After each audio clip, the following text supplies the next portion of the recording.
All right. Well, hello, everybody. I just want to run through a few quick logistics.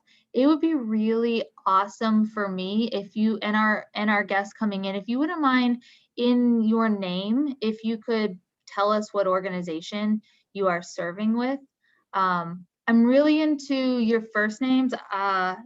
Your last names are really great also, but if you have to take out your last name so we can see the name of your organization, that's fine too. But it'd just be really helpful as we think about the content that we share that's going to be relevant if you can let us know where you're serving. So I'll give you a second to do that. Or if you have a fancy background like I do, you can throw that up.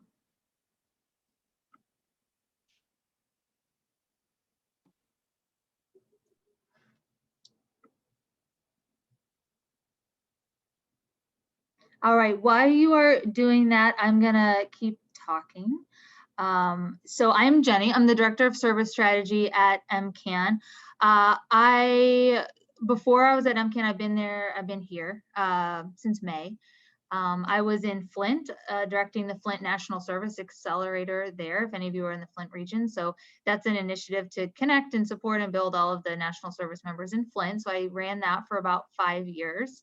And before that, I was at M&A as the program director of the M&A Vista program. So I am super intimately familiar with your program. I also served as a Vista with M&A went back in the day when M&A had a Vista program with an organization called the League Michigan, which did K-12 service learning. So I served as a Vista in Jackson doing service learning, and then I was a Vista leader at M&A before taking over the program director. So know what it's like to be a Vista leader, to manage a Vista program. Could not have more respect for the work that you are all doing. So first, thanks for your service. Secondly, we really see you as an extension of MCAN, right? And quite frankly, we'll take all the extensions we can get. College access and success is an area that needs everybody. So whether you're a Vista serving at MCAN like Skylar and Delicia and Kirsten, or you serve in a local college access network, I see CapCan, or you serve in a school, Vassar High School, maybe you serve on a campus, maybe you serve at an organization that doesn't talk about college access anywhere in your mission. We still think that you're an extension of MCAN. We still think you're important for helping Michiganders get to college and achieve post-secondary goals. So thanks for being here. Thanks for taking the time to learn about MCAN, how we can support you, how we can be partners in this work. I do have a PowerPoint, mainly because, I could talk about a lot of different things, and this will help to keep me on track a little bit. Also will tell you, you won't have to hear me talk all that much. As Meredith said, we do have a lot of people who are coming in and out. The reason is we do a lot of stuff at MCAN. I was surprised when I came here. I was like, cool, college access, I get it. Like, tell people, give them some resources, let them go to that. We do so much stuff, and I'd rather you hear from the experts in that work than me. So you're going to get to learn about a lot of different people on our team and the work that they're doing, and specifically how it can connect to you. So it's going to be a little bit of a whirlwind, and undoubtedly we're like not going to be on schedule, and that's okay. So you can drop questions into the chat. There might be time where you have the ability to ask a question of our presenter. If their presentation goes long and we need to move on to the next presenter, hold that thought. We have time built in at the end where we can ask any questions that are still lingering for all of you. All right. Are we good? Can you give me a thumbs up if we're good to keep going? Any questions? All right. Perfect. And you're all seeing my screen? All right. Great. So are you seeing anything now? Just kidding. This is a video. I'm going to show you a quick video. Ooh, I don't know if my sound's going to work. Tell me if it doesn't. Do you hear anything? No. Can you lip read? Okay, we're going to skip the video. It's not worth it. I will send this out to you. It's a few minutes. It's really great. It'll get you all energized and enthusiastic about supporting college access. I'm not going to take the time to deal with it right now, though. So this is the mission of the Michigan College Access Network: to increase college readiness, participation, and completion in Michigan, particularly among low-income students, first-generation college-going students, and students of color. You're going to hear us talk about this student group a lot. The data is super telling. There are a lot of college-going discrepancies in who's going to college, who's being told college is for them, who is succeeding once they are in college. So we could not be more focused on this priority population. Not that we don't care again about everybody, but and we'll talk about this next, we're a very equity focused organization. And it's not an even playing field when it comes to students in Michigan. And so we are very much focused on the students who traditionally have not been told that college is for them. And we think that college is for them. And we are squarely focused on helping them to get there and succeed once they're there. Here's that equity piece that comes in. It's at the core of everything we do. Even our logo, which you see on the screen or you see in the backgrounds for Skylar and I, meant to invoke our focus on equity. We know that if we support our priority students and we help them to be successful, we're addressing systematic inequities head on, and we're actually empowering entire communities and entire populations. So anything that we put out, that we share with you, we hope that you see and feel and understand our equity focus. And if there's ever something that you feel like doesn't live up to that, we want you to tell us. These are the things that we believe. Again, I'm not going to talk too much about our philosophy, but I want to be on the same page with you. So when we're talking about college, and we hope the same is true for you, we're talking about post-secondary education, credentials beyond high school. We're talking about 4-year colleges, we're talking about 2-year colleges, we're talking about certificate programs. All of these are pathways that help somebody be successful in the economy, to increase their health outcomes, increase their lifetime earnings, increase their ability to break barriers of generational poverty. Not every a certificate program isn't the right route for everyone. A 4-year program isn't the right route for everyone. So we believe that college is post-secondary education. So please, us, whenever we're saying college, know that we mean big umbrella term college. We think college is a necessity.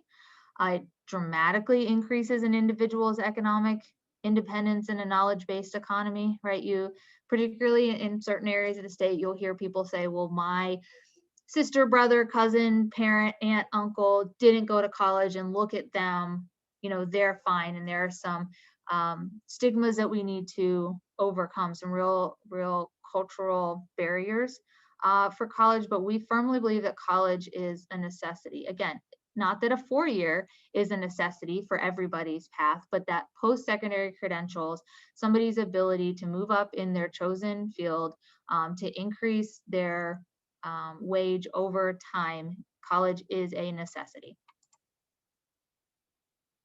We also believe that college is for everyone. We firmly reject the idea that some people are not college material. We think everyone is college material. We think everybody deserves that standard of living, deserves those health outcomes, deserves that fair chance for their family. And that the idea that college is not for everyone, or that some people aren't college material, is rooted in inequities and in systematic racism. And so we firmly reject that. And we believe that college is a public good, that it's not just about, you as an individual or your kid or your sibling or whatever getting a degree, but that it really does increase all of the outcomes for a community, that it's critical. I'll just read what you see here: to a just and equitable society, to a strong economy, to a thriving democracy, and to healthy communities. I'm going to give you just a little bit of data. And as you know, Skylar does a bunch of data, so the raised eyebrow. But our goal and our North Star and our guiding light is 60 by 30. And this was recently codified by the state of Michigan. So all college access and success organizations should be lined up behind this. all K-12, all higher ed should be lined up behind this to increase the percentage of Michigan residents with degrees or post-secondary credentials to 60% by 2030. So we'll say a lot, 60 by 30, 60 by 30. Hope that you say that a lot too. Would love for you to be promoting that in your own communities. Sign on to our 60 by 30 commitment. That would be great. So I'm just going to do a tiny bit of case making. I think that probably most of you are sold into the case for the necessity around college access. I'll give you a few talking points in case you need these. We can share any of our data points with you at any point. But college access is about meeting labor market needs. By 2020, which was last year, right? Outdated. 70% of the jobs in Michigan were going to require a formal post-secondary education. And when you look at the hot jobs, those 50 jobs that are that are the hot jobs in Michigan projected out through 2028, 80% of them require formal learning past high school, and 76% require actually a bachelor's degree. So again, we have those anecdotes. Somebody's sister, brother, uncle is doing really great without a college degree. If you look at the future of our workforce, where the jobs are, where the jobs growth is going to be, it is for people with a college degree. This is what we see around job growth. You can see the different color lines. So for people from 1989 on, for people who have a bachelor's degree or higher, they've seen a huge growth in the number of jobs. For people with an associate's degree or some college, also a growth. For people who have high school or less, a negative 13%. And then this is specific to the recovery that we saw during the Great Recession. So after 2008, when, you know, quote unquote, the jobs came back for people, as you can see, who have a degree. People with a bachelor's degree or higher gained 8.4 million jobs. People with an associate's or higher gained 3.1 million jobs, and people with high school or less gained 80,000 jobs after losing 5.6 million jobs. Overall net loss. So this is where we are right now in our 60% goal, at about 48.4%. And then, is Jordan with us yet, Meredith? Okay, well, I'll stop talking and let Jordan go. But when we start talking about how MCAN does the work, I want to make sure that I'm very clear in saying we are an intermediary organization. We do not directly serve students. Students are not our primary audience. Our primary audience are those people who support students. That's high school counselors is a big part of our audience, sometimes teachers, sometimes principals. We work really closely with higher ed. We work really closely with our local college access networks, and Chris on our team is going to talk about all of those local college access networks. We work with Promise Zones and other scholarships. So we are a systems level organization. We do have a couple direct service programs, primarily our Advise Michigan and College Completion Corps AmeriCorps programs, which you'll hear about as well. But I just want you to keep in mind that we serve the people who serve students.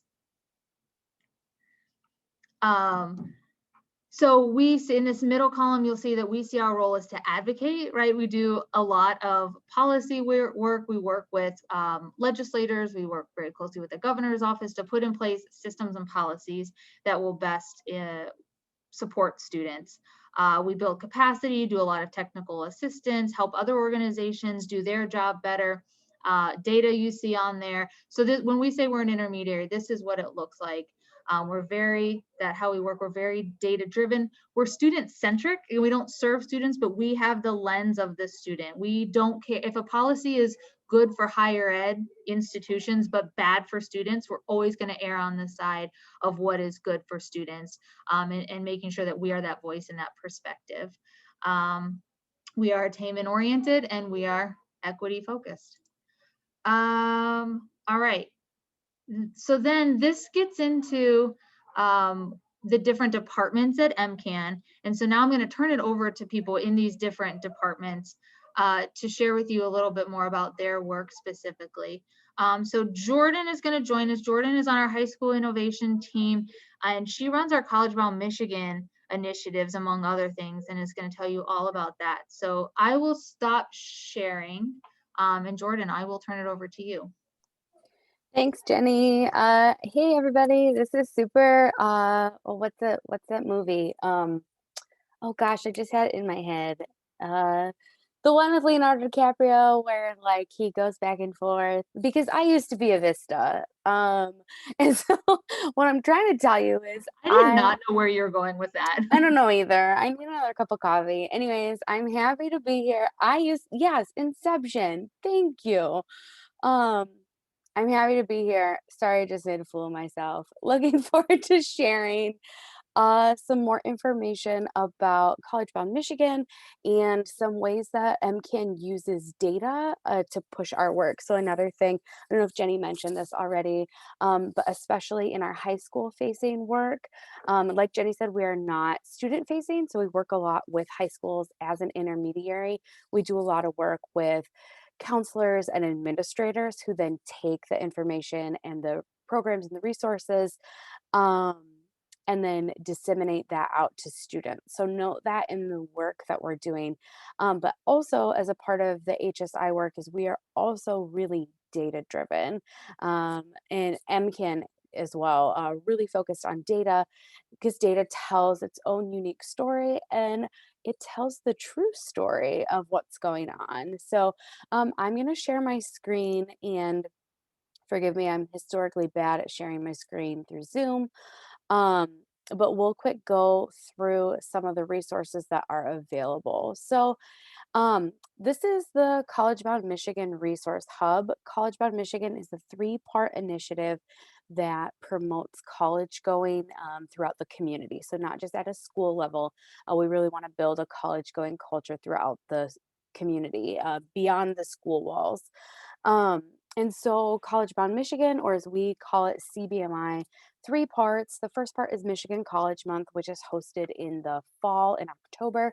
The goal of that is to get students to apply to at least one school really focused on match and fit. So, what's going to work best for them so they can persist and earn that degree. We know there's a lot of data out there right now that shows the largest, like a really large group of people who are struggling is people who went to college and started but didn't earn their degree. You're hearing that a lot with the college debt forgiveness, the loan forgiveness. So finding schools that match with students' needs and the fit for them so they can continue and earn their credential or degree. The second part is the cash campaign, which is focused on FAFSA completion. We're excited that we've partnered with the governor's office for the second year in a row to host the annual governor's FAFSA challenge. And so that is the governor challenging Michigan high schools to increase FAFSA completion by 75%. FAFSA, could talk about it for a long time, but in short, it's the only way to unlock a lot of federal aid and get students into institutional aid. And then the last part of CBMI is the decision day component. So this is celebrating students' post-secondary journeys, where they're going to go celebrate that decision. So all that to say, this is the resource hub for that. We and actually Skylar gets the credit for building this. So well done, Skylar. But this is a great resource hub if you are looking for any information about, um, supporting students and where serving where you're at and getting information out about college month. So we have resources about deciding where to apply to help do the match and fit piece for students. Information on college application essays, really great guide books to support students. If you're looking to host a college month, so if you're at an organization that has the capacity and is able to host an event for college month, and then how to complete those and college visits. Another component we have, as I talked about, we have the college cash campaign. So this is going to be all things FAFSA, all the information about how to complete it, how to use some state sites, where to find scholarships and loans. So all of that great resources there. Again, handbooks and guidebooks to share out with people in your community to support this work, excuse me. And then we have some decision day stuff that's coming. We're updating a lot of it. So there is some stuff there. It's not quite built out as much.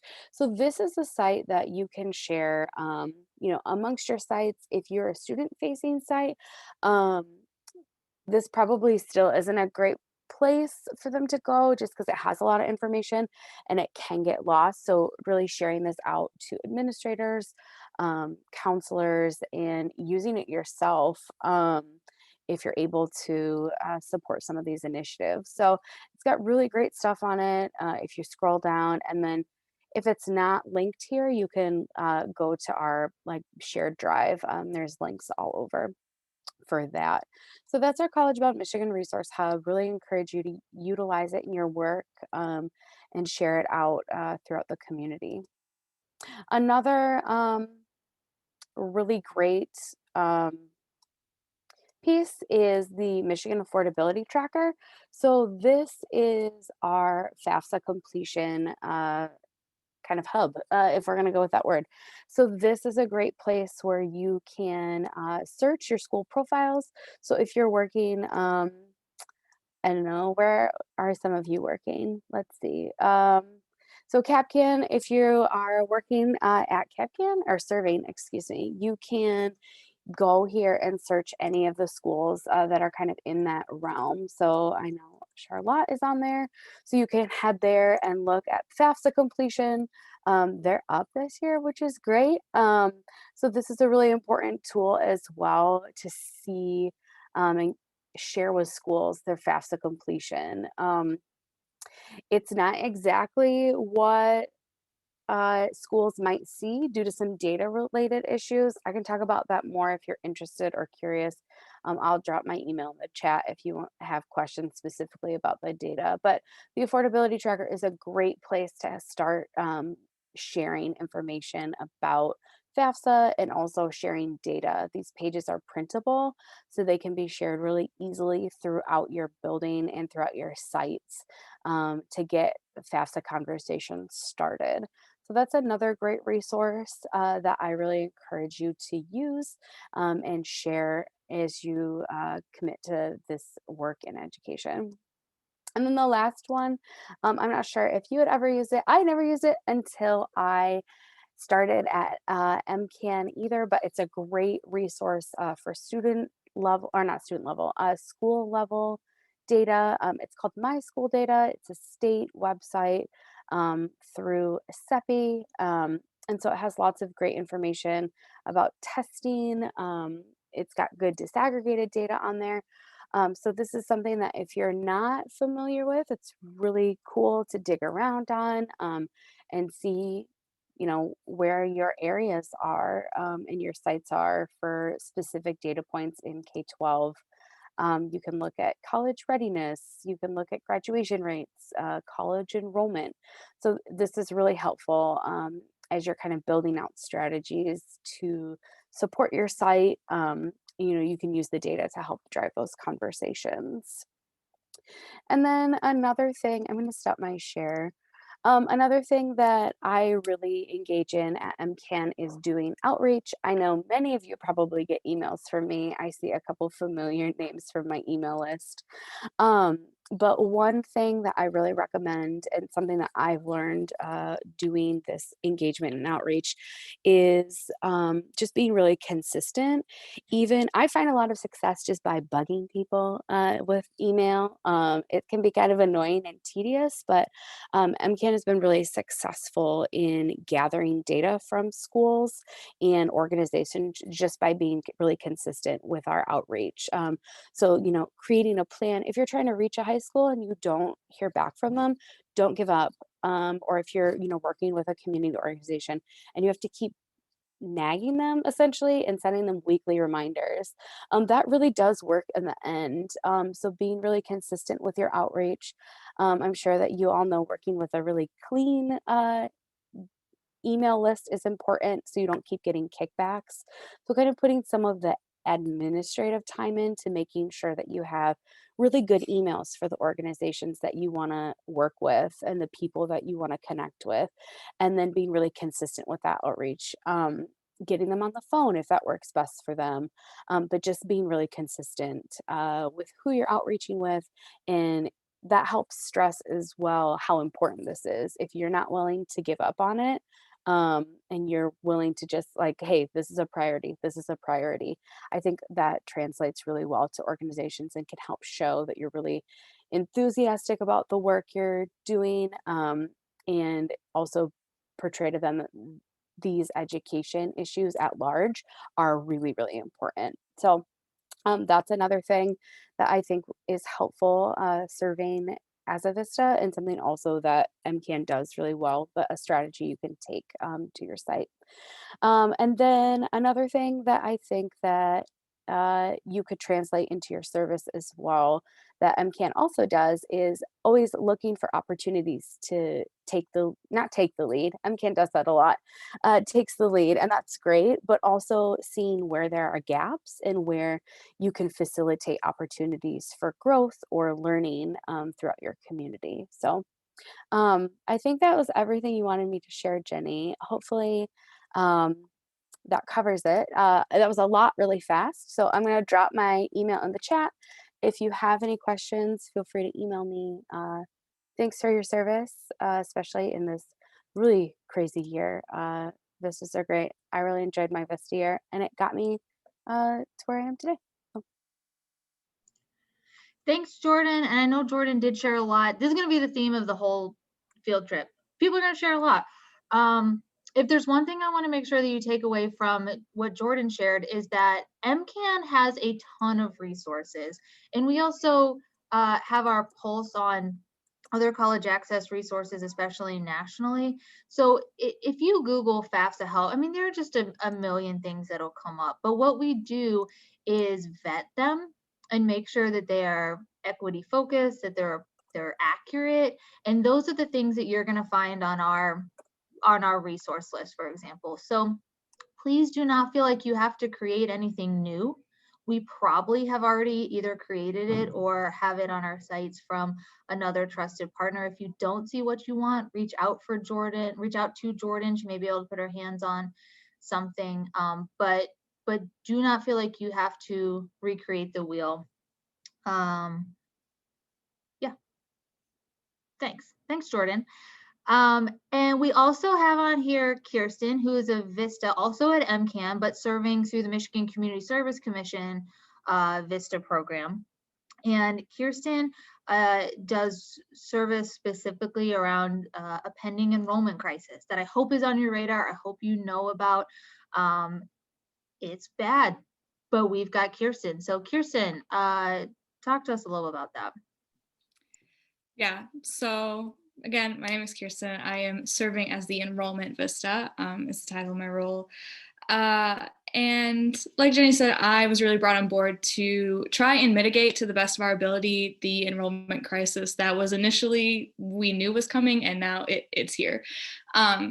So one of the things that MCAN has done, we created a rapid response enrollment task force that brought together a bunch of people who have a stake in the education of Michigan students. So some of the groups that are on the task force include the Michigan Association of State Universities, Michigan Independent Colleges and Universities, the Michigan Community College Association, the Director of Admissions at State Universities of Michigan, all of those kinds of people together to brainstorm what we can do, even if it's just like a little thing, to try and bridge the gap that has been created between colleges and universities and the students in our state.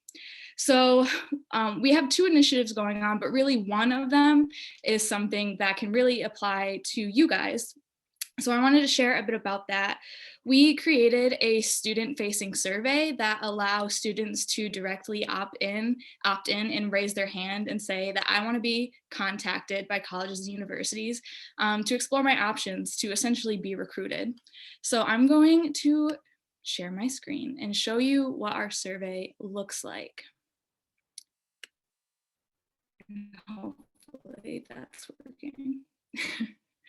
Can everyone see it? Is it working? Okay, I see some nods. So this is the first thing that students see when they open it. We are really upfront. We wanted to have this text. Oh, I'm gonna turn my video off because I see my internet is going down. So hopefully that will help with the bandwidth a little bit. We wanted to be really upfront about why we are collecting this information. So like I said with the task force, this was an idea that stemmed directly from that. So we are collecting all of this information on behalf of the higher education institutions in the state of Michigan. So we're very upfront with the students who saying, these are the people we're collecting this information for, and we will be sharing it with them, and they will use this to contact you. And we're also offering an incentive for students who complete it before March. They'll be entered to win a drawing for some Amazon gift cards just to boost that a little bit and try and get them to fill it out that way. The biggest thing that we are looking for is student contact information, obviously because we're trying to bridge that gap. So we ask them for all these things, but you may notice that not all of them are actually required. So we really wanted to make the students as comfortable or just let them share what they're comfortable with sharing. So if they don't want to share their phone number, they don't have to. They can provide their email or address instead, and vice versa. And then we also ask for their date of birth. We learned that this just makes the data easier to use for the higher education people. I don't really know how all that works, but that's really the reason that that is in there. And again, that's optional. And then obviously we ask them for the name of their school. And then what year they graduated. So that's just like really basic information that we're looking for to make that contact as easy as possible. And then we get into more self-reporting questions. So we ask what their GPA, what they expect their GPA to be when they graduate. And something I forgot to mention, this survey is open to all high school students. So obviously if they're like a freshman, it might be a little bit difficult for them to predict that, but really just their best educated guess. And again, this and really everything that's following is optional because we wanted to make this, again, the student comfortable, and might like might limit the amount of colleges who contact them, then they don't have to give their GPA. And then we also ask them for what they might want to major in. So for example, I was looking at the results the other day and I saw that a student said that they are interested in majoring in fashion design.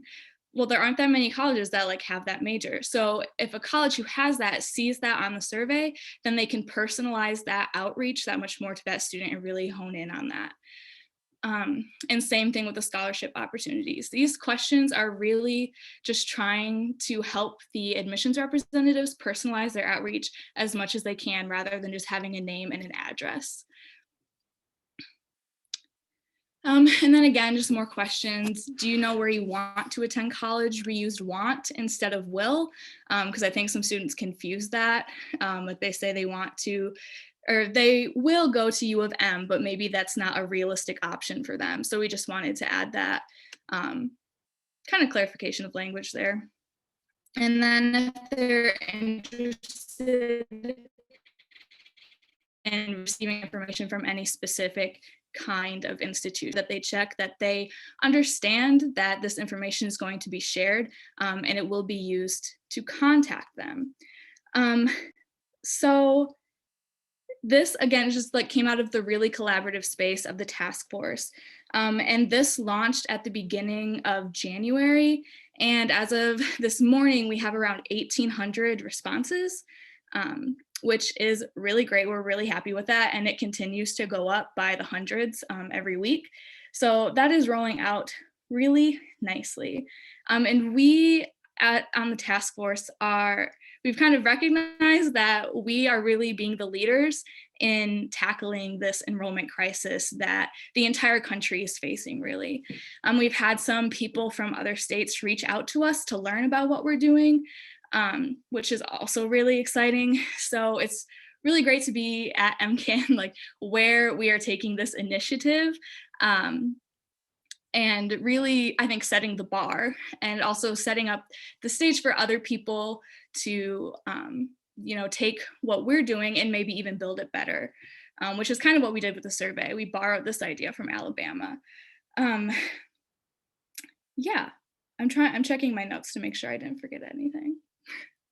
But the big thing is that this is something that you guys, depending on where you're serving, it's really applicable to you where you can share this. Like if you're working with students in any capacity, we are really asking you to share this with them.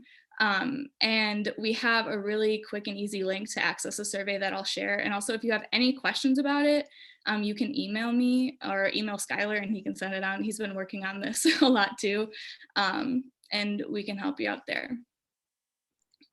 Jenny, did I forget anything? Oh, you did great. Thanks, Kirsten. The thing that I want to, like your takeaway from Kirsten, right, is that higher eds don't have a good way to contact students, and they've asked us for help, and this is the solution.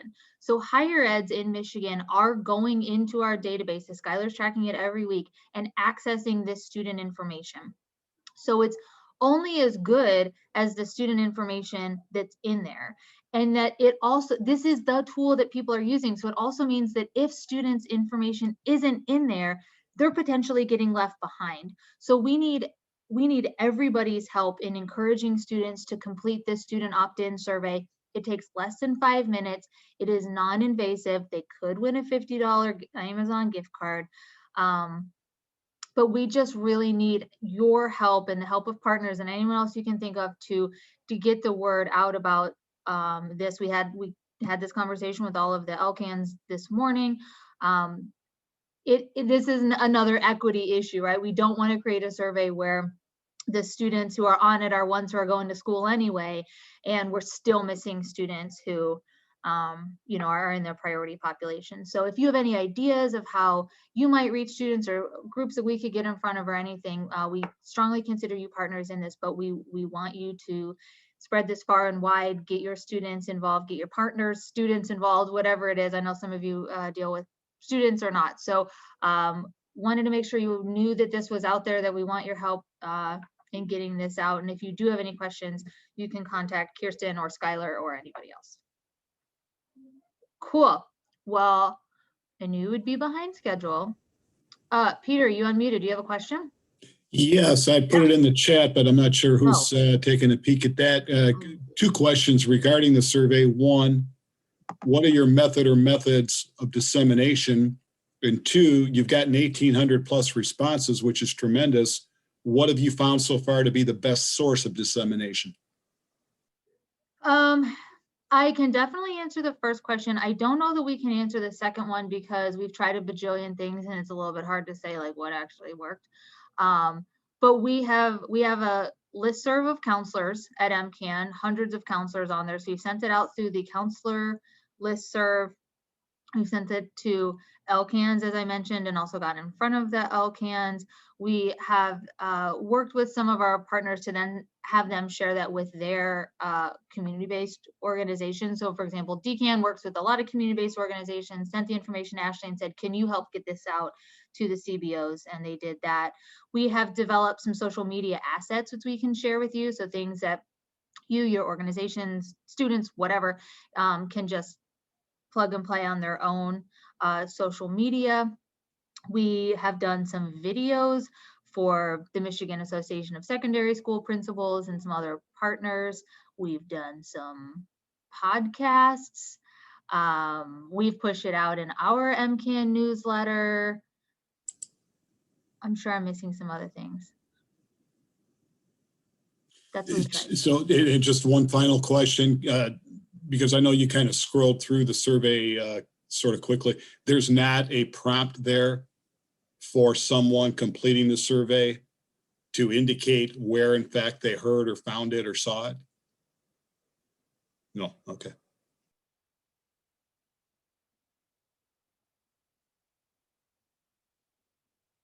Good question though. All right, thanks very much, Kirsten. And Skylar, I think you're up next. I do believe so. Cool. Awesome. Hi, everyone. I'm Skylar, one of the members of the M&A cohort, and I am involved in data and technology with MCAN. And one of the main aspects of this role that I serve in is with MCAN's impact map. So I would be remiss if I didn't mention Jordan, who you met earlier, her efforts to really get this impact map up and running. She was a huge leg force behind it in her service year, which was 1 year previous to this. And I have taken over now in terms of just keeping the data up to date as well as making some additions. So I'm going to share my screen real quick. And before I go over the impact map, I just want to share a couple places also. I know some of you mentioned you were interested in looking at some of the data, where we get it, and what we do with it. So Jordan actually stole some of my thunder with the My School data page. That is one of our main sources of information. And they get that from, we call it CEPI. It's the Center for Educational Performance and Information. And we have a really great partnership with them where once a year now we're starting to get on a schedule where they will send us their most recent education data that they have, and we will get that up onto our impact map. And then Jenny mentioned earlier, another place that we've been looking at information has to do with the enrollment crisis. And this is from the National Student Clearinghouse. They've released reports on COVID's effects on enrollment, and this is one great place for that. So I can drop the link in the chat, but this site has everything from enrollment changes by state and region. We've mentioned huge equity issues, so enrollment issues by undergraduate demographic. And then the biggest thing that we've seen is also enrollment changes in first-time freshman enrollment, which is where there's been huge drops. So like I said, this is a great resource to go and poke around in. I can send the link out in the chat later. But I did just want to mention a few of the places that we are getting that data from.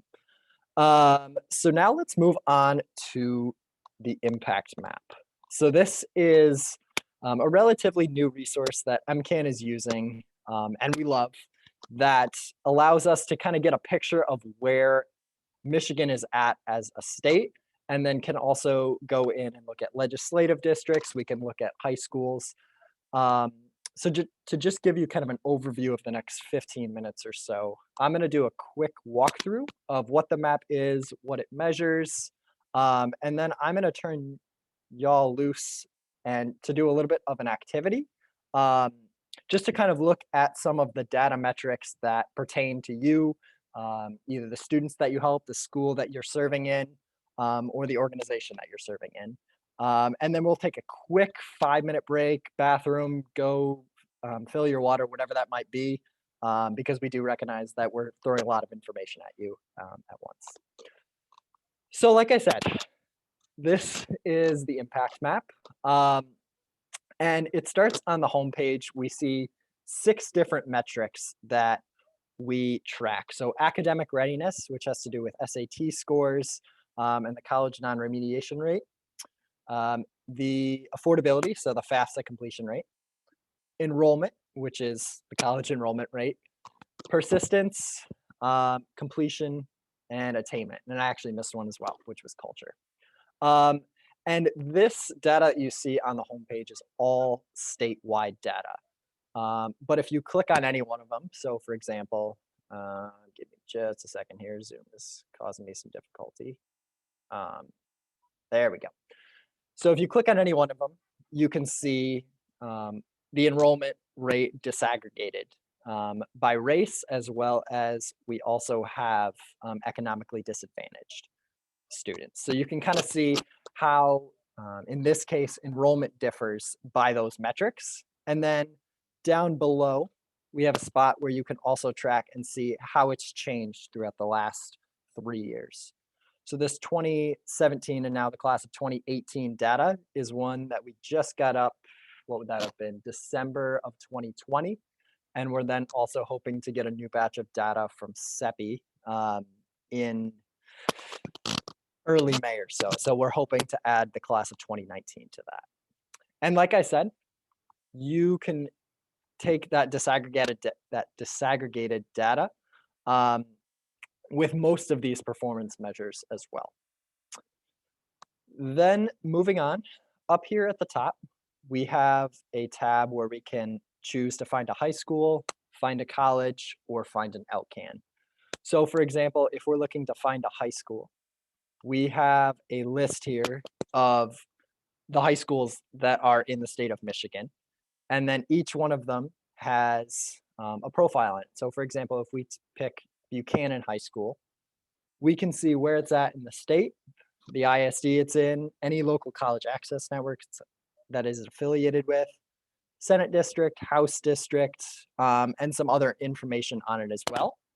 And then we can also see the specific school data that corresponds with the high school. So for example, we can see that Buchanan High School had a 56% college enrollment rate for the class of 2018. Unfortunately, we don't have disaggregated data for the specific schools. That's only statewide, but this does allow you to see some of that data for the specific school, which can be a really, really great resource and allow you to see some of the places that individual high schools can improve. This page would also look very similar to what would happen if we went to find a college or find an LCAN. As, for example, if we go over to find a college, we'll see the list of colleges. We can select Adrian College, and it's a page that's very similar to the find a high school, besides obviously the CEPI data that's down below.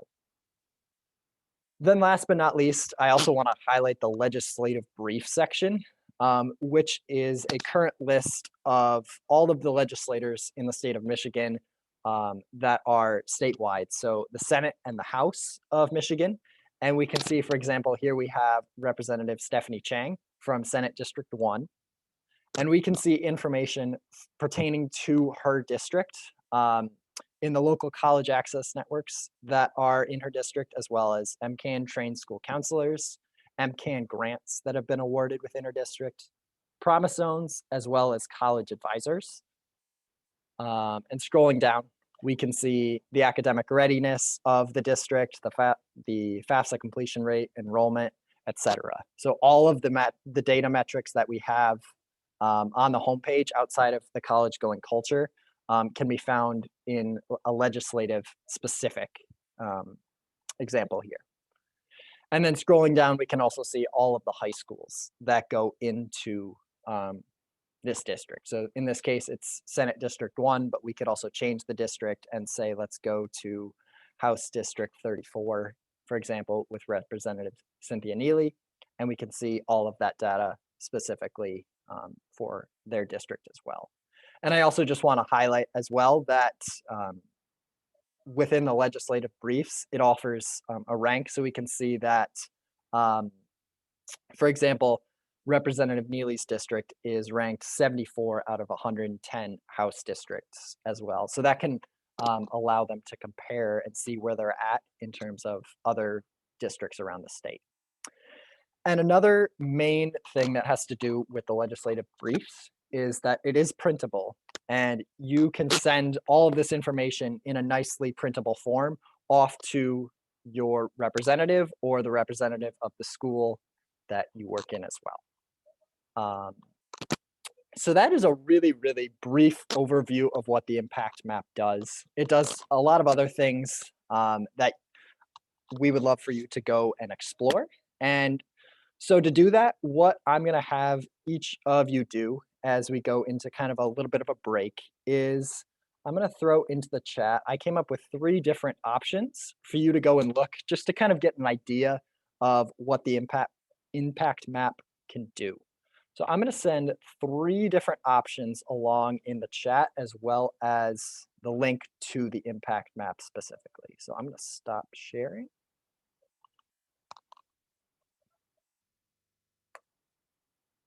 And allow me to also send along the link to the impact map. So I think it would be super beneficial if you went and looked up either your county numbers on enrollment, persistence, FAFSA completion rate, and then also look at how that disaggregates as well, just to kind of get an idea of how that differs.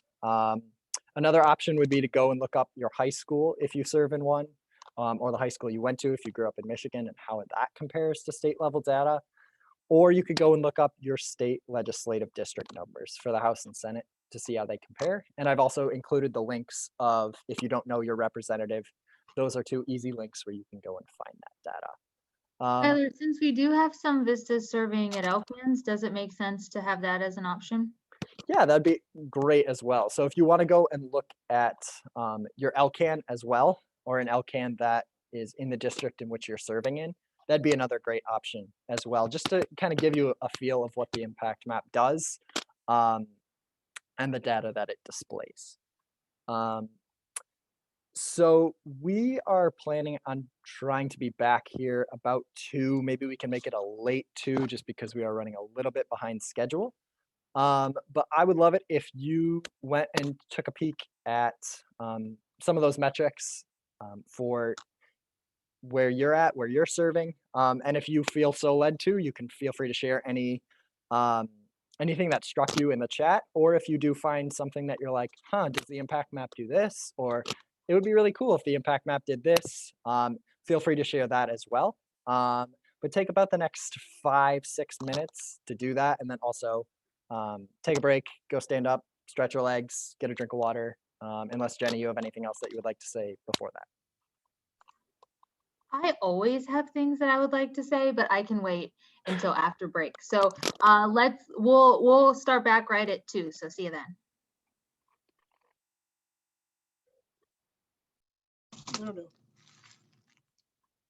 Sure, I can do that. So just to kind of round off that discussion, if you do have any questions about data, if you have any questions about like, hey, do we have data on this? If you want more data on what's going on with college enrollment right now, or if you just have questions about the impact map and you want to learn more or wonder if it does something, I'm going to throw my email in the chat, and please feel free to reach out and talk. I think Jenny knows I would always love to talk about data. So if you do have any questions, please feel free to send them my way. And with that, I think I'll pass it back over. Thanks. We are really proud of this impact map, as we are the affordability tracker. So I know that Skylar and Jordan both talked about some other data sources, the My School Data or the National Student Clearinghouse or these other places, which is great. I want you to know that. I want you to always be able to go to primary sources. At the end of the day, though, MCAN tries really hard to take all of that data and make it easier to understand and put it in one place. So I don't want you to take out of this conversation, I need to go to My School Data. I want you to take out of this conversation, I need to go to the impact map, or I need to go to the affordability tracker.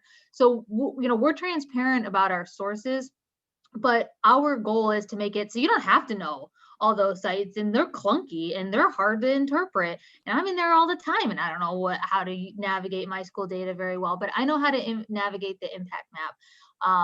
And so that's really our goal, is to take that burden off of you and to make it easy to understand and easy to access. We talked about the legislative briefs. We know that you have lots of rules that you have to follow around advocacy. At the same time, information is not advocacy. So sharing an informational page about the college access realities in a district is not advocacy. Helping your city government, for example, understand what's going on in the community, or the county government, or providing this data in a more meaningful way to the high school or the college or the LCAN. This is here for you to use. I know that Skylar and Jordan, whew, So many of us. so many. I thought you forgot my name. I was like, oh. No, both shared the direct links to where these resources are, but I just want to share with you, if you go to our website, which you're seeing now, yeah, this stuff is super easy to navigate too. So you don't have to know all the individual links, but if you go to our website and click on data and resources, right here's the impact map. First thing, you can click on it and it'll take you there. Here are some other resources that we have, toolkits, the CB, never mind, we'll talk about that later. But here's the affordability tracker, right? So if you don't know all those other websites, just go to our website, mycollegeaccess.org, and you can navigate to everything from here. So again, there's a lot of different things, but it's all actually in one place to make it as easy as possible. So thanks, Skylar. He's done really great work on that impact map, and we know it's being really well used out in the state. So lots of cool stuff going on. Our friend Delicia has now joined us hot off of her other webinar where she was doing a Black History Month panel, which was super great and really well received by a lot of people across the state. And Delicia is going to share with us some of the stuff that she wants you to know about MCAN. Yeah, so hi everyone. I'm still trying to like switch gears a little bit here, so bear with me. But I'm gonna share my screen. There's a couple of things that I wanted to talk about, especially because a couple of you work with students. As soon as I figure out how to share my screen, I will, it's right there, never mind. Here we go. Can everyone see this? Okay, so this little doohickey, wonderful project of mine is our College COVID Response Guide, or the CCRG. Its primary function is to just give counselors, students, really anyone who looks at it, information about schools in Michigan. So we actually literally just updated it today, so it is very up to date. So we have information on winter/spring plans for the various institutions in Michigan. We have whether or not they require standardized tests for admissions for this upcoming fall, as well as standardized tests for scholarships. And this is just kind of some, excuse me, some regular information concerning the schools. This is whether or not they have application fee. Back in, I want to say October, which was Michigan College Month, we had information whether or not they were waiving the fee for that. So we've updated it to reflect everything. So some schools do have, some schools, so like that one, Calvin, was free until November 1st. But some schools do have application fees. Some schools also require essays for the admissions. Quite a few of them don't, more than I thought, honestly. But we also have where you can apply for that school on here, whether or not it's on their website. Some have Common App. There's a new one that I hadn't even heard of. Where's Michigan State? The coalition application. So that's something that you can also do. And we also have campus tours. This is updated in regards to COVID, as some of them are no longer doing in-person tours right now, and some of them have in-person tours and virtual tours, as well as like 360 virtuals and live stream options. So that is this. We also have, okay, stop share, okay. Yeah, not the technological person. This is also available on our website, just in case, and I can definitely share that link with everyone. I'm gonna find it, initiatives. Nope, it's not over there. Yes, it is. And I just reshared the link that Jordan was talking about earlier. It's also right on the front page of that. So if you go to that site, scroll down just once. Oh, you can't see my screen, huh? I wonder why. Okay. Where are you? Oh, no. Duh. Okay, share. So what you would do is you go to our website, you would go to initiatives, and then you're going to scroll all the way down to the bottom to COVID-19 response. And it's going to be right here. And it'll take you to the college COVID response guide. Something else I did want to speak on while I have your attention is also our webinars. I have been lucky enough to host several of the webinars here at MCAN while I've been here. And so it's going to be on our website, events and training. and you would just scroll down to upcoming webinars or webinar recordings. So if you wanted to see which webinars we had upcoming, you would go here. We do have several, well, we have a not admissions, that was a long time ago. We have a financial aid series happening right now. For those of you who do work with students, this might be information that you find useful if you're helping them, do FAFSA and things like that. We have financial aid updates with various institutions here in Michigan. It started on the 3rd, and it's going to keep going. You can view dates and register. So all those links are there for you to see. And just in case that you missed them, you can also see them as a recording. I don't think any of you would need sketches, but they are also available sketches if someone who may need them. Yeah, these are our past webinars. It has information on who presented, when it was done, and the link to the webinar. And if you need to take it for a sketch, it also has a sketch quiz available. So yeah, that's kind of some of the outreach things that I've kind of worked on since I've been here with MCAN. Ginny, was there anything else you wanted me to touch on? Oh, Delicia, that's really great. And we're going to talk about a little bit more about some offerings that's in our HSI department. But Meredith, I'm not sure, is Chris on? Good timing. Just talking about you, Chris. So Chris from our community mobilization team is going to talk to us for a few minutes. One moment. About our local college access networks. Great. Hello, everybody. Great to be here. I had a few questions to answer before I get into the room, so I apologize for my slight tardiness, but I'll jump right on around our local college access networks. Great to have all of you here and to see you here and to really applaud the great work that you are doing and that you will do. Certainly appreciate you taking this call to service and being a support in your communities around college access.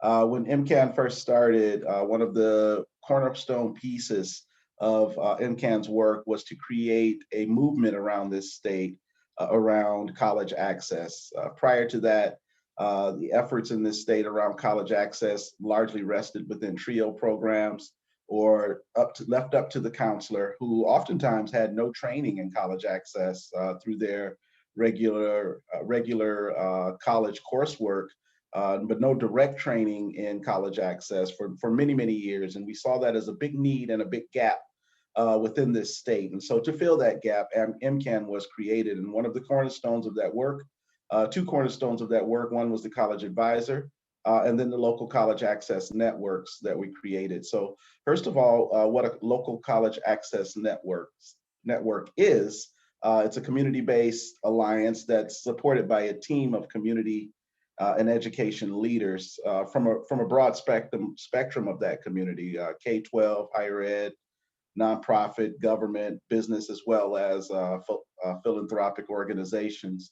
And these coalitions essentially are committed to building college-going culture to really increase college readiness and participation, as well as completion rates within those specific communities. And part of that work with LCANs is to coordinate and expand the programs and services and resources that lower barriers for students that are in the way of them pursuing their post-secondary credentials and opportunities. What LCANs do is they organize community leaders around a core vision, right, to increase the community post-secondary attainment in order to lay the foundation of, one, a strong community, two, a healthy community, and as well, three, a strong workforce to help students compete in the 21st century global economy. Those LCANs work together to set goals, which are based on data. So the goals are based on student success. And so they work to gather data about their communities, what's really happening, what are the organizations, to create reports, and to hold partners accountable for their performance. As I said, those LCANs are brought together by a large or a group of community leaders, and to make sure that everyone using that space to make sure that everyone's on the same page and speaking the same language.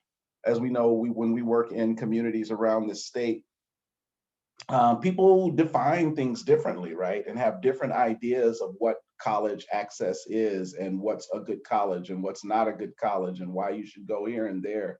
But really, when you really bring things home, there's specific data and specific information that's necessary for those organizations to exist, and for to move the needle within the college access space.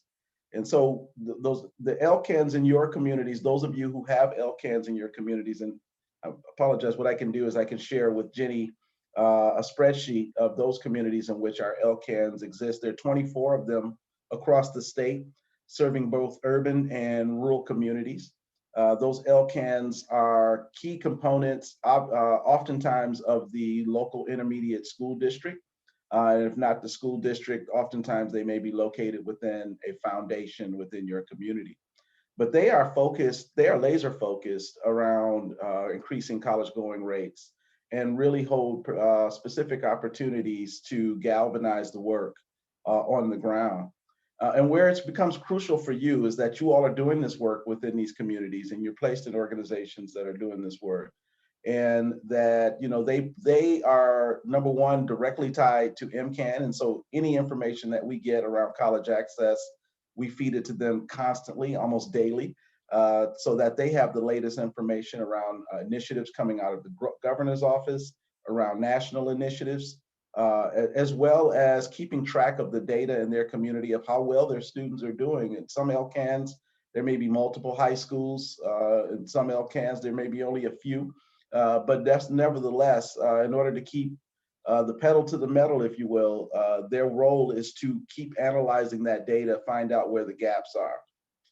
One way that you can really work to engage your LCANs is to reach out. Once I provide the list, send them an email, let them know who you are. If you have one in your community or even near your community, let them know that the work that you're doing, because while some of you may be in contact with them, some of you may not, it's still important for them to know that you're there. It's important for them to know all of the assets that they have available to them to move this needle. And so reaching out, maybe setting up a conversation, talk about what information you have based on the work you're doing with your specific populations, maybe any data that you may have that you can share with them around the specific work that you're doing. I'm sure they would really love to really dive into. And then if you're working within specific areas of specific initiatives, as an opportunity for LCANs to both highlight your work and then sometimes even present that work to the leadership teams that they report to, that the LCAN coordinators report to. LCAN coordinators are the core contact people within those communities, but then also the LCANs have leadership teams which set the priorities within those various areas and the direction of the LCAN itself. I said a lot. For those of you who are not familiar with LCANs, I only have a couple of minutes, but if there are questions, definitely, and I like that, that's right. We do have the impact map, which will help you find your LCAN, and that is a wonderful tool. If you haven't used it, your cohort partner, Skylar on there, has had a lot of work in that space over the last several months and probably knows it better than I do because he's been down in the grains and kernels of it. But it is a great resource to figure out all things LCAN and all things college access across the state.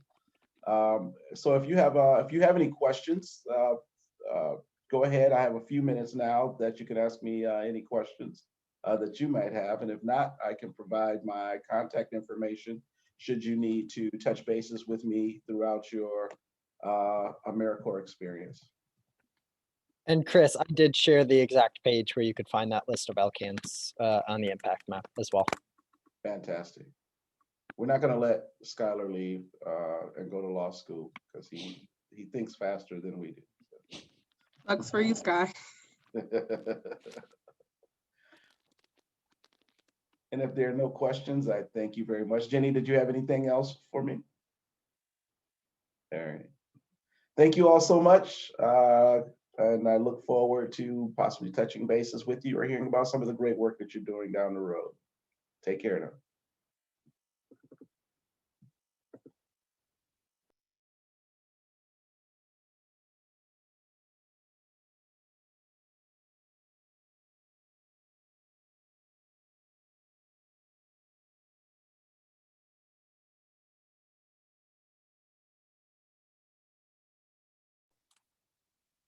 Jenny, do we know who's next up on the schedule? Yes, we do. I'm sorry. Had had an unexpected call. So you are in for a treat because I am up next. I know. So actually, I would have loved for you to have heard from our high school innovation team, but they're unavailable at the moment. So I am going to talk about high school innovation, and this is going to be, you've heard some of this, but I want to hit on a few other parts with HSI. Okay. All right. So especially for those of you who are in high schools or in LCANs or in organizations that interface a lot with high schools, I want you to know this information so you can be an active advocate, not necessarily thinking that all of this is going to be particularly relevant to you, but as extensions of MCAN in the community, which I hope you all are, I want you to know that all of this is happening. We have a lot of high school facing work, a lot of things that I'm not necessarily going to go into a lot, like school counselor trainings. We have a very robust process for training school counselors. We're working with San Diego State University on a Foundations of Equity course as it relates to school counseling. We have like a 2.0, we have a counselor fellows program, lots of things there. We know school counselors in high schools are often the biggest college access champions. So lots of things there. If your high school counselors or ones that you know are not connected to MCAN for this, please let them know it's there. It's free. They are our target audience. We also, well, I think I'm going to actually go into some of this. Oh, okay, here we go. This is everything that I was just talking about with counselors. We have an annual conference. So for those of you who will either still be in service in November or in your new role, if this conference makes sense to you, mark the date. We don't know if it's going to be virtual or what, but we had to cancel our 2020 conference. We are bound and determined to have a 2021 conference. We hope that you are all there. It's a really great time. We have a professional learning community, which actually would be really applicable to you. The PLC is our recognition that a lot of times the people, like the school counselors are kind of who we think of as primarily being the college access professionals in the school building, but also a lot of other people are involved in that. And sometimes it's teachers, sometimes it's administrators, sometimes it's in a community nonprofit that people are interfacing with students and doing college access work. And so we don't just want to focus on counselors and leave out all of these other people who are doing college access work. And so we have a professional learning community that you would be super welcome to join. We have subgroups of it also. So there's like a subgroup for teachers and a subgroup for people in community-based organizations. I don't remember, there may or may not be a subgroup for national service members. Again, not who are in one of our programs, which we'll talk about, but you basically would really squarely fit into that category. So there's a listserv where we're sharing resources and ideas, and people are asking questions and getting those answered. We have professional development that we're offering the PLC. Just lots of opportunities to connect there. So if the PLC seems like something that you'd be interested in, and quite frankly, why not, let us know and we can get you signed up for that. Or if you know anyone else, but you also. We also offer grants to high schools. There's a few more than this, but I'm just highlighting these. So any of the high schools that you're serving with, or partnering with or whatever, they can take advantage of some grants through MCAN to do college access work, right? These are not grants to like buy a new printer, but these are grants to build a college going culture or to do some college access training or lots of different ideas that we have. We know that a lot of times schools don't have a lot of extra funding. And so if there's something that we can throw some resources at that will help schools build a college going culture or train more people or develop a curriculum or get more students to college, then we want to be able to throw some money at it. So all of the information about the grants is also available on our website. We have a tab for grants. If you're not sure what grant is the right opportunity, right, because Chris has grants for the MCANs and there's high school grants and then there's innovative grants that are open for everybody and then there's COVID grants. If you're not quite sure, just ask. We can point you in the right direction of how to get connected. This is a cool thing that I want you to know about. Another video that I'm not going to share now, but I will share later. This is called, obviously, Roadmap to Opportunity. We have our own microsite for it. And Roadmap to Opportunity is the recognition, as we said at the very beginning, that a four-year pathway isn't always the right pathway for people. And people think that they want to do something like trade school, but really, what does trade school mean? And if you look around your community and say, what is a trade school? It's not always clear what it is that we're talking about. And sometimes someone says, well, it's this local community college over here. Yeah, great. A lot of these programs are at community colleges.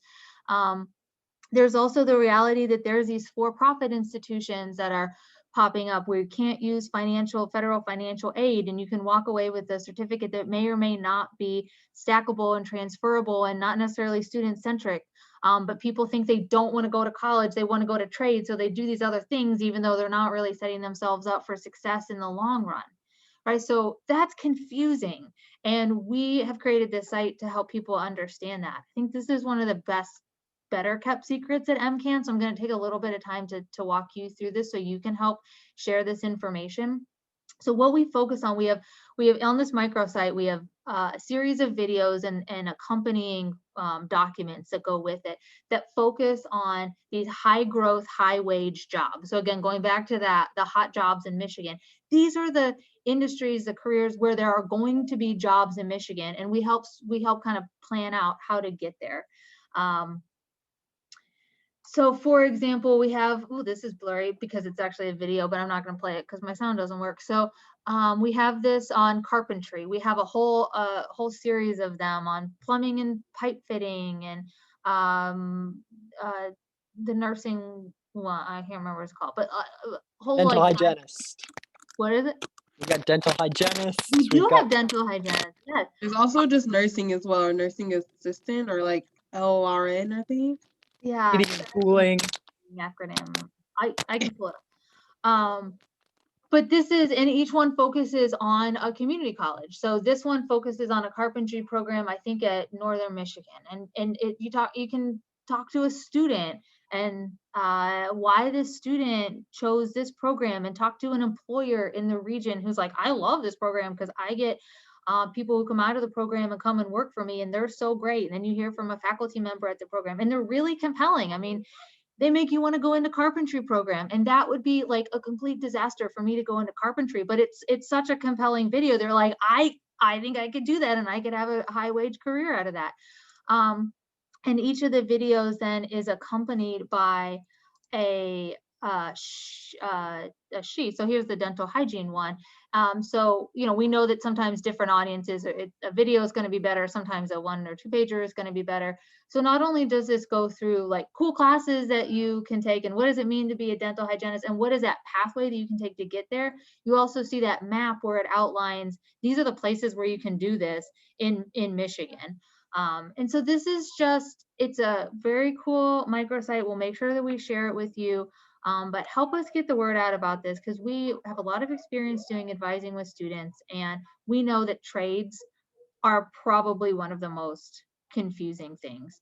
And how does the financial aid work, and how does it work with the union? And I just want to go, work at the same company that my parents work at, and they didn't have a degree, so why should I do this? And helping someone to think long-term and think, yes, you could go into this industry without a post-secondary credential, but if you ever want to move up, if you ever want to be a manager, if you ever want to advance in your career, you're going to need that post-secondary certificate. That's a long-term conversation that's kind of tough to have.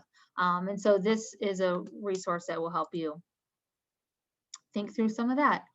I'm going to stop sharing and just ask, I know that again, there was quite a bit of information in there about our high school facing work. Does anyone have any questions about that or how you could plug into that?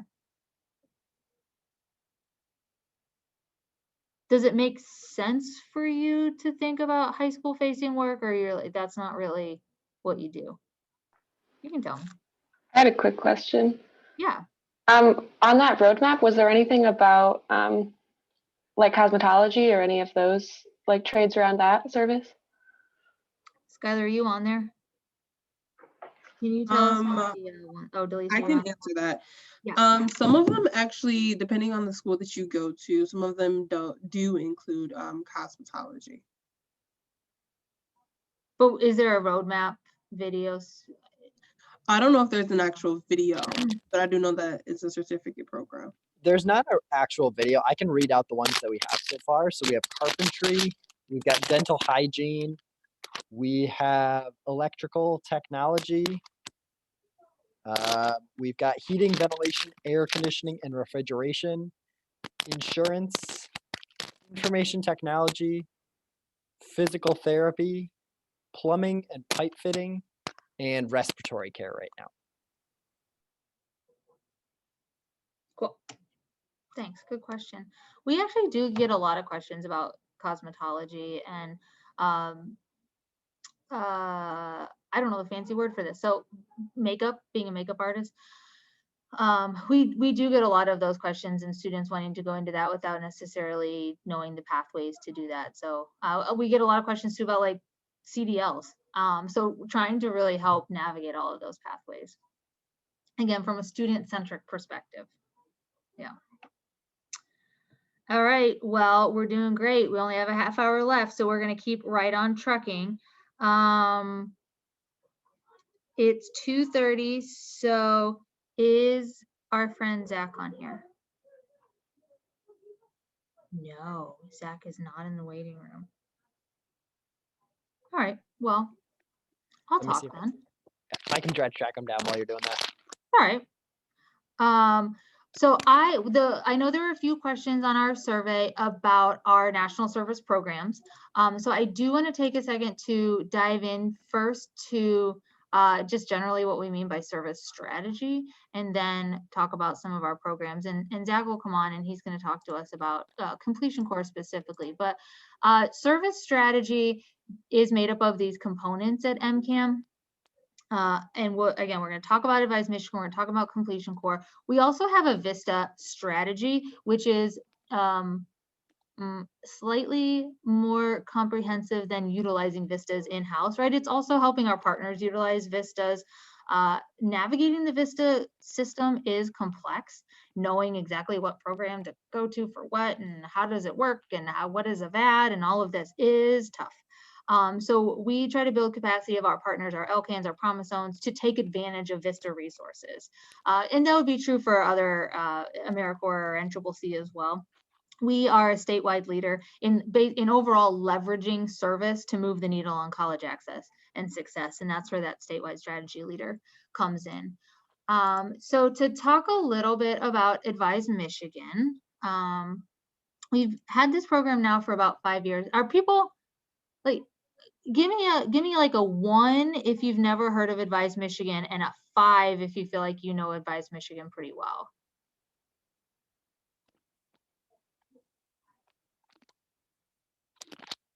Skylar, you better give it a 5. All right, Jaleesa, you can give it a 4. That's okay. All right, good enough. So across the board, this may be a little bit redundant for some of you, but definitely want you to know that this exists because I'm proud to say that we are in almost every community in Michigan, community broadly speaking. But we do have 56 college advisors serving in about 72 high schools. There are 3 college access college advising programs in Michigan. all of them started more or less by the Michigan College Access Network. But there is a college advising corps at MSU, the MSU College Advising Corps, and at U of M, the Michigan College Advising Corps, and there's Advise Michigan. So between those three advising corps, we have about 100 college advisors serving in about 115 high schools throughout the state, which is amazing. And it's super unique that we even have that many advising corps, and it's because of the need. We'd love to be able to serve every high school, and we just can't. What our advisors do is they are AmeriCorps members. They're near peer, so they've only been out of college for about a year, about 2 years max. We want to make sure that when they're serving in high schools, that the students can relate to them. And so that we work with some partner institutions to get near peer grads to serve in high schools. It's a August to June timeline, so it's not quite a full year. AmeriCorps State is a little bit more flexible rather than Vista, which you have to be a full 365. But the AmeriCorps term runs more or less parallel to the school term. What our advisors do is they don't take the place of school counselors. They don't try to take the place of school counselors, but the counselor to student ratio in Michigan is very, very high. And so our advisors really focus with students on the steps it takes to get to college and be successful in college. And so, I mean, it's things like applying to college, figuring out your pathways, going through the options, talking about what does it mean to do a certificate program or 4-year program or 2-year program. What is the FAFSA? How do we fill out the FAFSA? How do I read this financial aid letter? How do I make a decision? What scholarships are out there for me? All of those things that are hard for all of us, and particularly hard for low-income, first-generation college-going students and students of color. So that is the primary focus of our, wonder what that is, oh, look, here we go. I put it on a slide, the role of the advisor. So that's what they do. Here's a video that I'm not going to show you, but I'll send out again. Sorry, I thought I put it on here, but apparently I didn't. I wanted to show you the map of where we have advisors. I can send that out. Are any of you familiar with advisors in your community? Yeah. Great. Here's my soapbox. Meredith has heard me soapbox before. My pet peeve with national service, again, an alum, I've been in this is my career as a national service. I firmly believe in service as a strategy to have major community impact. My pet peeve is that it is so decentralized and it's not coordinated in any way that it's actually detrimental, right? So some of you are serving in communities that have advisors.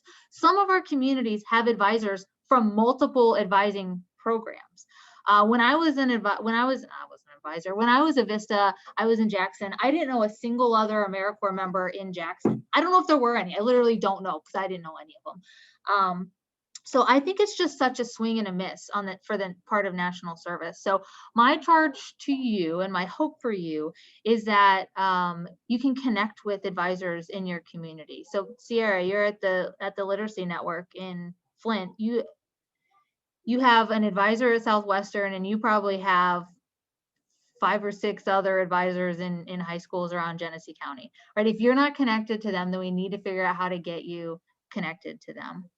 There's just so much opportunity here. In the high schools, the advisors are already promoting the College Bound Michigan initiatives that Jordan talked about, already connecting with counselors on some of these trainings and professional developments. But we know that changing the culture is a community-wide effort, and so we all need to be bought into that and on board with that. So that's my soapbox. I hope that you can connect. So if you're unclear on if there are advisors in your community or how you can get connected, let us know. We can connect you with anybody in your community. Other people that we would love to have you connect with are the college completion coaches that could be in your community. So again, Sierra, and I'm sorry if I'm saying your name wrong, we have a coach at Mott Community College. Want to make sure that you're connected. And so the person who's going to tell us all about those coaches is not Skylar, it's Zach, even though it says Skylar. Interesting. Which is, Hi. yeah, I don't know. Myself. I think Zach just wants to be Skylar, and I can't blame him. But Zach is our assistant director of the college completion corps here at MCAN. And Zach is actually also an AmeriCorps alum as well. So Zach, are you ready to take it away? Yeah, thank you, everyone. I'm excited to kind of share about what our program is kind of like. So we just launched December 7th on my birthday with our coaches. And so we have about 22 coaches placed throughout the state at community colleges, and then one at Ferris State because they offer a lot of different certificate programs. So essentially, we are having our coaches connect with a cohort of about 100 to 150 students. And these students either identify as like first gen, low income, student of color, or all of the above. So our coaches are providing intentional and, on a positive note, like intrusive coaching methods to be able to connect with these students. Because once we establish our cohort of students, we are telling our coaches, do not give up on these students. Like, we are continuing to reach out to them to let them know that a student knows they have a contact person when they're at college, even if they're only passively reading messages, that they are actually getting the support and they have a go person when they do have a question. And so a lot of times we see that, students slip through the cracks because they don't know who to turn to for questions. So our coaches are placed throughout the state. So we have 2 tribal colleges, one in the UP, one in Mount Pleasant. We also have Bay College. We have in Traverse City as well. Let's see, Muskegon, Grand Rapids. We have West Shore and Southwest Michigan College on the west side. And then as we start to move over, I have like a map of Michigan in my head whenever I think of them. We have Mid-Michigan, Delta College, Mott Community College, Macomb, St. Clair, Washtenaw, Oakland, and I think there's 1 or 2 more sites that I haven't listed. But essentially, like, we're kind of all over the state. And so understanding like our AmeriCorps network, if you have any interest in connecting with our coaches, like I tell them sometimes we play like a pseudo social worker. So connecting with the community resources for students, that is important. I'm just going to switch out the word. Important for our student success. So if you are connected with like community resources, and if you want to know like, hey, Zach, is there coaches in these 3 community colleges that are near me, I'd be happy to connect you all and be able to demonstrate like what are some of these connections and how we can work together. But yeah, that's pretty much our program in a nutshell. Any questions by chance?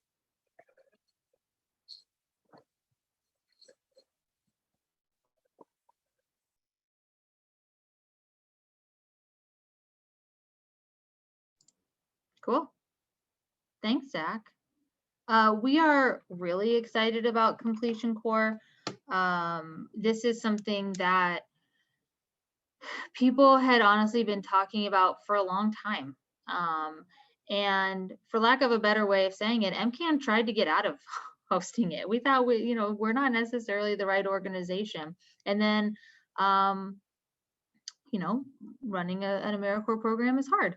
And people said, we think you are the right organization. And so after years of actually talking about this, we're really, really proud that we have lifted up College Completion Corps. It's not enough to talk about getting students to college. We work and we work and we work, and students get to college, and especially our priority population students often walk away without a degree or a credential and just with student debt. In particular at our community college, the completion rate is really low. I'm going to totally misquote this, so do not take this as gospel. But I mean, it's something like a 25 or 30% completion rate across the board at Michigan community colleges. That's not good enough, right? And so we're really discouraged by the need, but encouraged by the fact that we can have coaches on campuses supporting students, and our coaches are great. They are just super great. and working really hard despite everything. So if any of you are in communities with a community college, please reach out to Zach. We want to make sure that you're connected to those coaches there as well. Cool. Thanks, Zach. Yeah, no problem. And one quick thing to add, with those like graduation rates at a community college, one small like tip that I heard from one of our professional developments is that community colleges can't necessarily track if the students transferred out of their institution to a 4-year and then graduated with their bachelor's.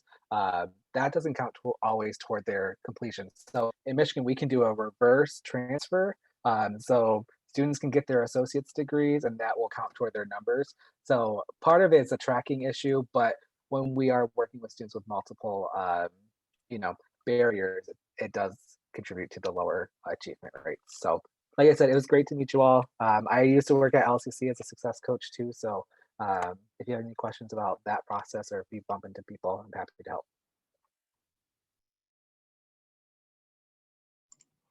Skylar, what did you just dump in the chat? If you do have any questions about the community college completion rate, a great place to find them is on the impact map, where I just sent in that link, which also has that data disaggregated as well.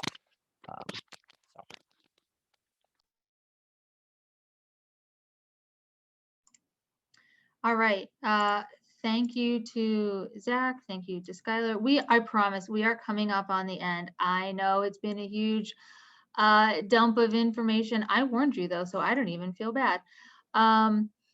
So I just want to share a few other very quick things and then really open it up to see what you have to think, what we missed, what we can share. We have a college advising hotline. This is something that we lifted up during COVID. Again, we're not student facing. So you may think like, why is MCAN lifting up a college advising hotline? It's a really good question, but we have the capacity to do it and students need it, right? Especially during COVID time, students were not connecting to counselors. They didn't know where to go. So we have a number here that's still going, that students, parents, counselors, anybody can really call or text and get their questions answered. We're getting a lot of calls and texts right now about Futures for Frontliners and Reconnect. Really excited for those programs at the state level and proud that we can be doing whatever we can to help those students complete the steps that they need to enroll in community college. But just tuck this away. We have this. If you find a need for it, please share with it.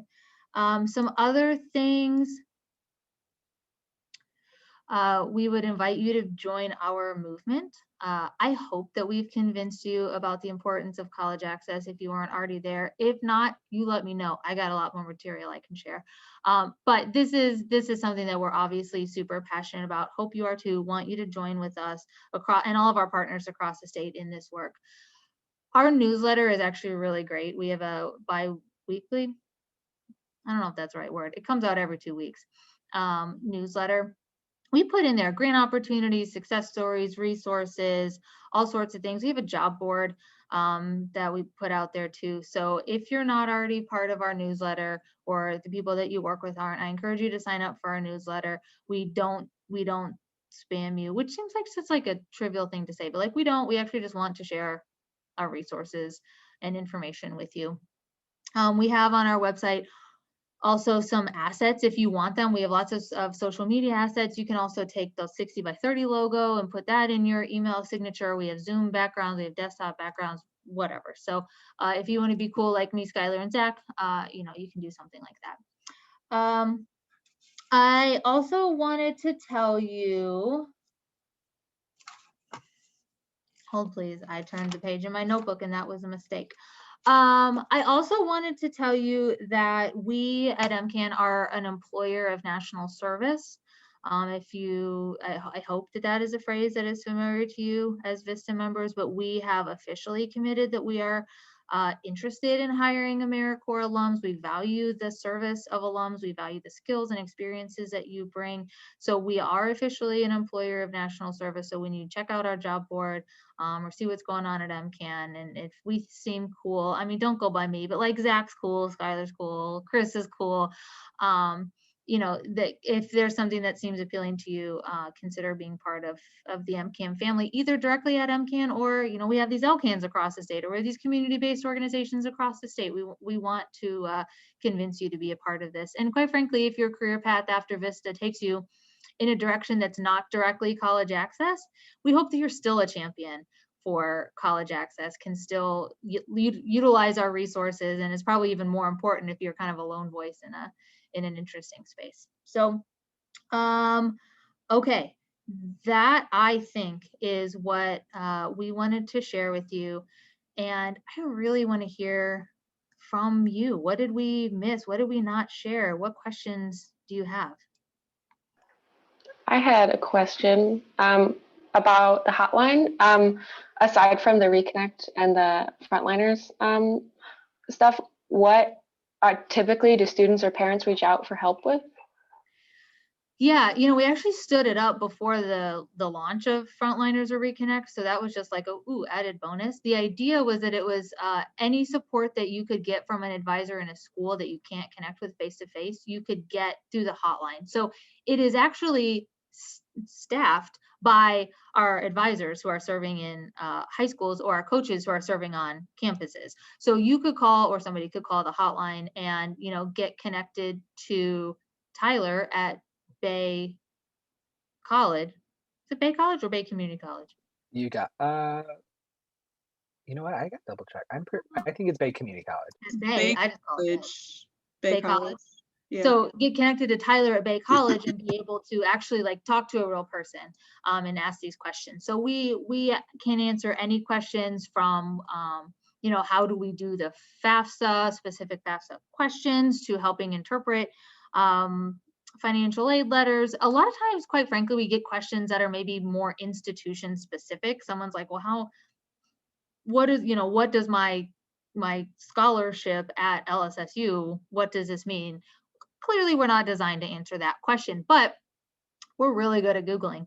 And so we can connect somebody, or quite frankly, we have those relationships as well. So we don't want to give students or parents the runaround and be like, well, I don't know, good luck, hope you can try someone else. Like, we want to say, you know what, that's a great question for the admissions officers at LSSU.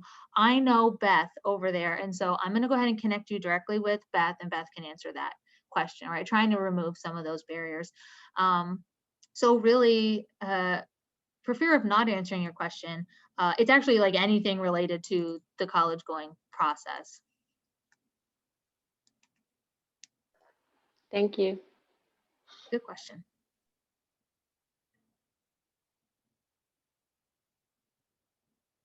What else are you thinking about? Are you energized by this? You're like, you won't hurt my feelings. I also have another question, but I don't want to hog the space. I know you said the Advise Me was what, like 5 years old or something? Did I miss? I just want to know when the completion core, how long that's been going on. Yes. So we launched on December 7th. So we are just new to the game, but we are full force ahead, and yeah, so we're newer. Cool. Yeah. So Zach and the program director Trish came on a little bit ahead of time, but our advisors, our coaches started their training in December of 2020 and really started on campuses in January of 2021.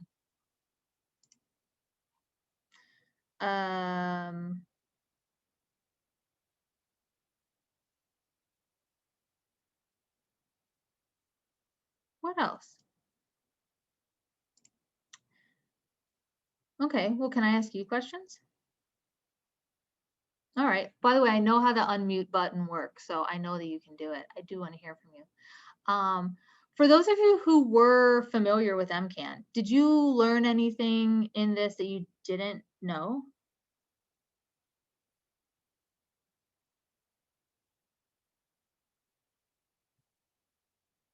Shoot, man, we just wasted 2 hours. I didn't know that there was a PD, like the professional learning groups. I thought that was a cool addition because I think it's one of those things where you learn a lot by sharing with your coworkers or your colleagues.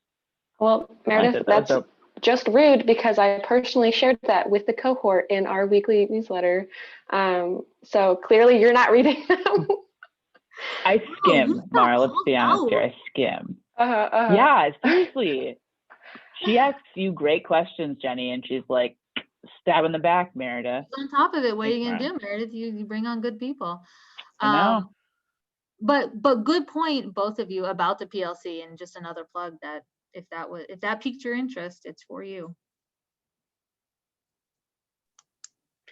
As a Vista, I know a lot about MCAN, but I am going to take it back to the counselor here because I am not sure that the counselors really realize how diverse and how many different things they could get and get quickly. We had an advice person last year and they're gone. And I don't think our counselor knows he can still get access to a lot of those things.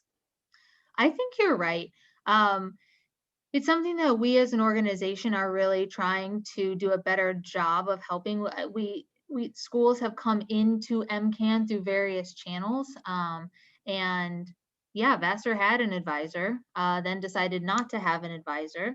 And that doesn't mean that they should be done with MCAN, right? It means we need to just provide different services, those grants, that professional development, that training, connections to all of the parts. So you're right. We can do a better job of that, but anything that you can do to help elevate what we are offering, set up a meeting with us and them, anything, that'd be really great. So thank you. I'm trying. Thank you.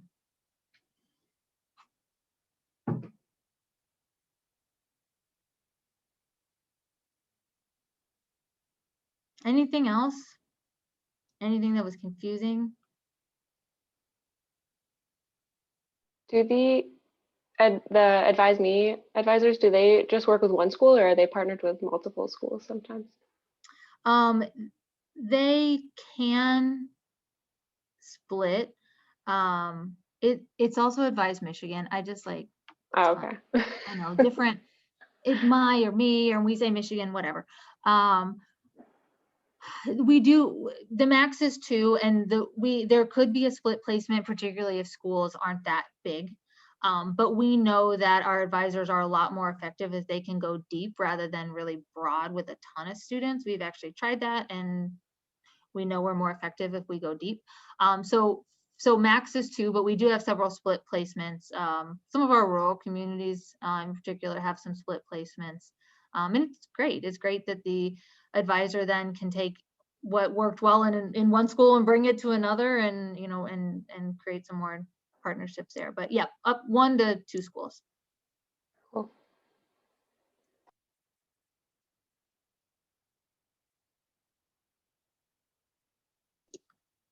Not that other things weren't helpful, but the CCRG, can't wait to use that because we do weekly college tours sometimes, and even like knowing what the information is for some of our girls that are applying to certain schools, we're literally just like looking it up all the time, contacting college advisors and like admissions counselors all the time just to see what is updated. So I can't wait to use that. That's great. Delicia's got you with that. Delicia, did you plant that? Did you tell her to say that? No, I didn't. I didn't. That was all her. Just because we did the acumen course together doesn't mean I can't give her proper creds.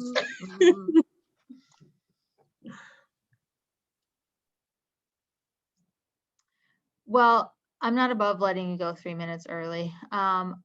It's truly been our honor to talk with you and to share all the cool things we have going on. It is really exciting. It does take the full state, so we hope that you have found some ways to do this, or just have thought about some ways that you could plug in, use our resources, let us do the work. Again, we don't need to, there's enough work to do that we don't need to be duplicating efforts here. If there's anything that we can ever do to support you, your sites, your counselors, your principals, your executive directors, wherever you happen to be working, do not hesitate to reach out. We are here for you. If you don't remember who said what in this 2 hours, Skylar and Delicia can point you in the right place 100% of the time. And that, I guess, then